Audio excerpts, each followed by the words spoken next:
मध्य प्रदेश में कुत्तों पर यानी श्वानों पर नियंत्रण के लिए हैदराबाद की एनजीओ काम कर रही है। सुनकर आप चौंक जरूर जाएंगे, लेकिन मुखर विधायक, लंबे समय से विधायक और अपनी क्षेत्र की समस्याओं के साथ साथ देश विदेश की समस्याओं को लेकर लगातार लड़ते रहने वाले यशपाल सिंह सिसोदिया के एक सवाल के जवाब में ये उत्तर आया है। यशपाल जी हमारे साथ मौजूद हैं। यशपाल जी, क्या है मामला? देखिए, मेरा एक प्रश्न था कि मध्य प्रदेश के मैंने उन चुनिंदा 5 शहरों को लिया है कि इंदौर, भोपाल, उज्जैन, ग्वालियर और जबलपुर।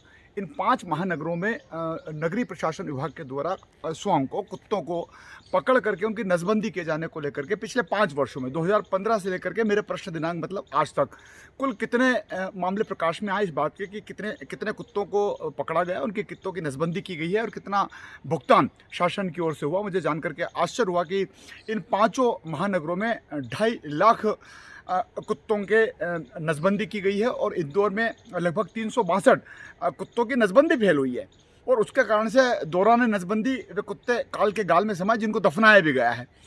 2 एनजीओ हैदराबाद की है, एक रीवा की है और एक देवास की है। 2.5 लाख कुत्तों के ऊपर 17 करोड़ रुपए की राशि कुत्तों की नसबंदी को लेकर के खर्च की गई है। ये मेरे प्रश्न के उत्तर में माननीय नगरीय प्रशासन मंत्री श्री भूपेंद्र सिंह जी ने उसका मुझे जवाब दिया है। यानी लगभग 7,000 रुपये, 700 रुपये या 7,000 रुपये करीब कितना आता है एक एवरेज अगर अपन लगाएं? और दूसरी बात ये कि क्या इससे कुत्तों पर नियंत्रण आ पाया? देखिए, मेरा तो प्रश्न और ज़्यादा गंभीर हो गया है कि एनजीओ ने कब काम किया, कौन से शहर में कुत्तों को पकड़ने की कोई टीम का गठन किया है, किस प्रकार से, चूंकि नगर पालिका और नगर निगम में कुत्तों को पकड़ करके दूसरे शहरों में छोड़ने की तो एक परंपरा भी रही है और उसका समय समय पर वो उपयोग भी करते हैं कि शहरी क्षेत्र में कुत्तों को पकड़ के ग्रामीण क्षेत्र में भेज देते हैं या जंगल में छोड़ देते हैं। लेकिन ये एनजीओ कौन सी किट में थी, कौन से प्रॉपर तरीके से थी, कहाँ कहाँ उन्हें कितने कितने कुत्तों को पकड़ करके कहाँ नजबंदी करी है, कहाँ दिखी है, सड़कों पर तो दिखी नहीं है। तो उसको लेकर के मेरा प्रश्न फिर और ज़्यादा ये चिंता वाला हो गया है। और 17 करोड़ रुपए की राशि सरकार के बजट से जाना कोई कम बड़ी घटना नहीं, और वो भी मात्र 5 साल की, और सिर्फ 5 बड़े नगरों की। अगर हम पूछें कि पूरे मध्य प्रदेश में कितने कुत्तों को पकड़ के नसबंदी की होगी, तो जहां अभी 2.5 लाख हो रहा है, अगर पूरे मध्य प्रदेश की कल्पना करें तो कितनी नगर पालिका है, कितने नगर निगम है, बहुत बड़े बड़े शहर भी बाकी बच गए। तो कुल मिलाकर के ये जो कुछ घटनाक्रम हुआ, मेरे एक प्रश्न के जवाब से, एक प्रश्न के सवाल से इतना बड़ा जवाब आया है, वास्तव में चौंकाने वाला है। अच्छा सर, दूसरी चीज़ ये है कि जो जो एनजीओ हैं जिनको काम दिया गया, कोई टेंडर वेंडर तो हुआ नहीं होगा? निश्चित रूप से इसमें बंदरमाट हुआ होगा क्या? देखिए, मैं इसको उठाऊंगा कि मैंने तो यहाँ तक पूछा था कि दफनाए गए कुत्तों के ऊपर जो लगभग 362 जो कुत्ते नसबंदी फेल होने पर जिनको जो मृत हुए हैं, उनकी दफनाने को लेकर के भी कितना खर्चा हुआ।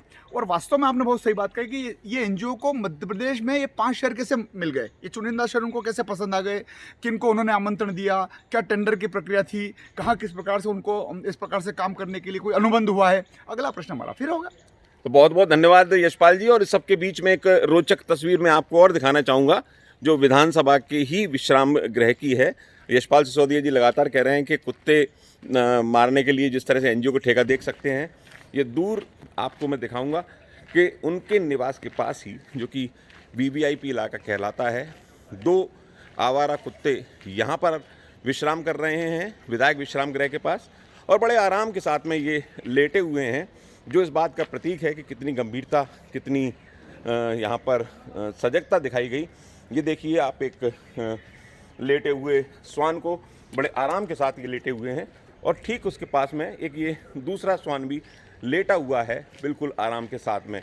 तो साफ तौर पर ये दिखाता है कि विधानसभा के ही परिसर में अगर एक और देखिए, एक और ये श्वान यहाँ पर चलकर आता हुआ, साफ तौर पर जो दिखाई देता है कि कागजों में काम कहीं ना कहीं किया गया है, जिस तरह से ये स्थिति नज़र आती है।